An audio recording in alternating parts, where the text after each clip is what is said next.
বিহু ঝুমুৰ আৰু তাৰ পিছতে এইবাৰ বাগৰুম্বা দহৌ নৃত্য। অসম চৰকাৰে বাগৰুম্বা নৃত্যক বিশ্ব দৰবাৰলৈ লৈ যোৱাৰ স্বাৰ্থত বিশ্ব দৰবাৰত প্ৰতিষ্ঠিত কৰাৰ বাবে আজি প্ৰায়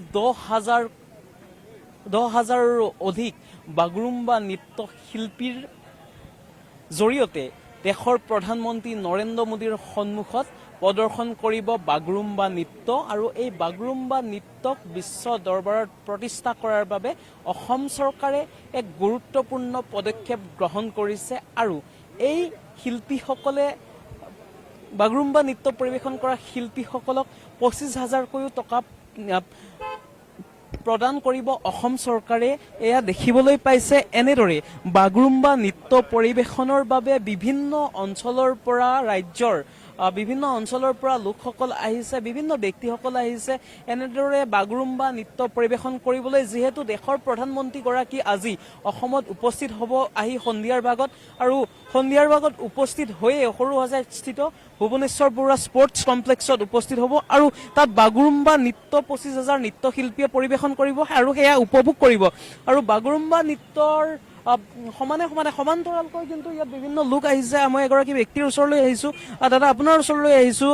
যিহেতু বড়োসকলৰ প্ৰধান নৃত্য হৈছে বাগৰুম্বা, আৰু এই বাগৰুম্বাক বিশ্ব দৰবাৰত প্ৰতিষ্ঠা কৰাৰ বাবে অসম চৰকাৰে গুৰুত্বপূৰ্ণ পদক্ষেপ গ্ৰহণ কৰিছে। কি ক'ব এই সম্পৰ্কে, আৰু বাগৰুম্বা নৃত্য সম্পৰ্কে আপুনি কেনেকুৱা ধৰণে ক'ব বিচাৰে?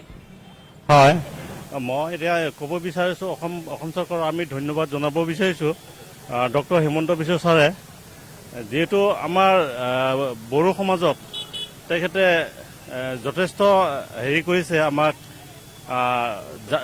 জাতি হিচাপে যিহেতু আঁকোৱালি লৈছে, বা অসমত যিহেতু বড়ো আছে বুলি বা জনগোষ্ঠী থকা বুলি তেখেতে আমাক বিশ্ব দৰবাৰত তেখেতে চিনাকি কৰিবলৈ আমাক যথেষ্ট সেইখিনি সুবিধাটো দিছে। সেইটোলৈ আমি ধন্যবাদ কৰিছোঁ। আৰু লগতে আমাৰ ভাৰতৰ যিটো আমাৰ হেৰিছে মাননীয় নৰেন্দ্ৰ মোদী প্ৰধানমন্ত্ৰী ডাঙৰীয়া, তেখেতেও আমাৰ বড়ো জাতিক যিটো বিশ্বলৈ বা ভাৰতত আমাক চিনাকি দিয়াৰ কাৰণে সেইখিনি সুযোগ দিছে। যিটো আমাৰ জাতি হিচাপে যিটো বাগৰুম্বা বুলি ক'লে, আমাৰ যিহেতু বড়ো সমাজত সংস্কৃতি হিচাপে মেইনলি বাগৰুম্বা, লগতে আমাৰ বাগৰুম্বাটো তেনেকুৱা হয় যিটো বতৰৰ লগত যিটো বা গছ গছনিৰ যিটো হেৰিৰ লগত প্ৰকৃতিৰ লগত জড়িত থকা, সেইটো এই বাগৰুম্বা যিটো নৃত্য পৰিৱেশন কৰিব আমাৰ বড়ো সমাজত, বা সেইটো জাতি হিচাপে সেইটো আমাৰ চিনাকি এটা বাগৰুম্বা নৃত্য। গতিকে আমাৰ বাগৰুম্বা যিটো আমাৰ যিটো ড্ৰেছ আছে, ড্ৰেছৰ আপোনাৰ যিটো শুৱনীয়া সেইটো আছে বড়ো জাতি হিচাপে, সেইটো কাৰণে ক'লো আৰু। ধন্যবাদ জনাইছোঁ। আৰু এনেদৰে প্ৰতিটো অঞ্চলৰ পৰা বড়োসকলৰ যি লোকনৃত্য, সেই লোকনৃত্য বাগৰুম্বা পৰিৱেশনৰ বাবে বিভিন্ন স্থানৰ পৰা বিভিন্ন লোকসকল আহিছে। আৰু এনেদৰে দেখিছে যে গোটেই অঞ্চলটোত বাগৰুম্বা বা বড়ো জনজাতীয় যিসকল লোক, তেওঁলোকৰ পৰম্পৰাগত সাজপাৰ পৰিধান কৰি কিন্তু ইয়াত উপস্থিত হৈছে। আৰু একাংশ ব্যক্তি আছে, তেওঁলোকৰ মই ওচৰলৈ যাবলৈ চেষ্টা কৰিম। ক'ৰ পৰা আহিছে আপোনালোক? আমি আহিছোঁ চন্দ্ৰপুৰ ঠাকুৰকুছিৰ পৰা। হয়, আমাৰ ইয়াতে আজি আদৰণিৰ কাৰণে আমাক ইয়াতে ইনভাইট কৰা হৈছে, তাৰ কাৰণে আমি আহিছোঁ। এতিয়া ইয়াতে অলপ দেৰিকৈ আমি ভিতৰত সোমাই যাম। কি ক'ব, বাগৰুম্বা নৃত্য পৰিৱেশন কৰিব, বাগৰুম্বা যি দহৌ নৃত্য আছে সেয়া পৰিৱেশন কৰিব, বিশ্ব দৰবাৰত প্ৰতিষ্ঠা কৰিব। এগৰাকী কাৰ্বি জনজাতীয় লোক হিচাপে বাগৰুম্বাক বিশ্ব দৰবাৰলৈ লৈ যোৱা সম্পৰ্কে কি ক'ব?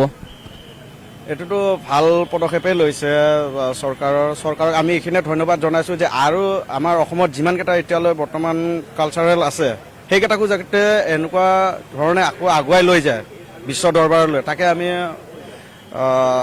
হেমন্ত বিশ্ব শৰ্মা ছাৰৰ ওচৰত আমি আশা কৰিছোঁ যে আকৌ পিছলৈ বাকী গ্ৰুপকেইটাকো আকৌ যাতে আগুৱাই নিয়ে।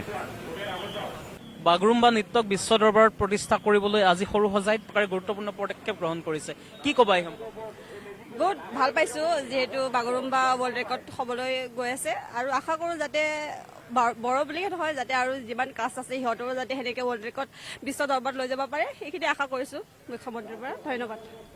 বিশ্ব দৰবাৰত গৈছে, তাৰ বাদে ভাল পাইছোঁ, যিহেতু আমি অসমৰ বাসিন্দা, ভাল পাইছোঁ আৰু এইখিনিয়ে ক'ম আৰু। আৰু এনেদৰে দেশৰ প্ৰধানমন্ত্ৰীগৰাকীৰ সন্মুখত বড়ো জনজাতীয় লোকসকলে তেওঁলোকৰ লোকনৃত্য বাগৰুম্বাৰ জৰিয়তে আদৰিবলৈ সাজু হৈ আছে। লগতে বাগৰুম্বা নৃত্যক বিশ্ব দৰবাৰত প্ৰতিষ্ঠা কৰাৰ বাবে প্ৰতিগৰাকী বড়ো নৃত্যশিল্পী বা বাগৰুম্বা শিল্পীয়ে দেশৰ ৰাজ্যৰ মুখ্যমন্ত্ৰীগৰাকীক ধন্যবাদ জ্ঞাপন কৰিছে। লগতে যাতে অন্যান্য যিবিলাক সৃষ্টিৰাজি বা লোক সংস্কৃতি আছে সেই সংস্কৃতিসমূহ বিশ্ব দৰবাৰত প্ৰতিষ্ঠা কৰিব পাৰি তাৰ বাবে চৰকাৰক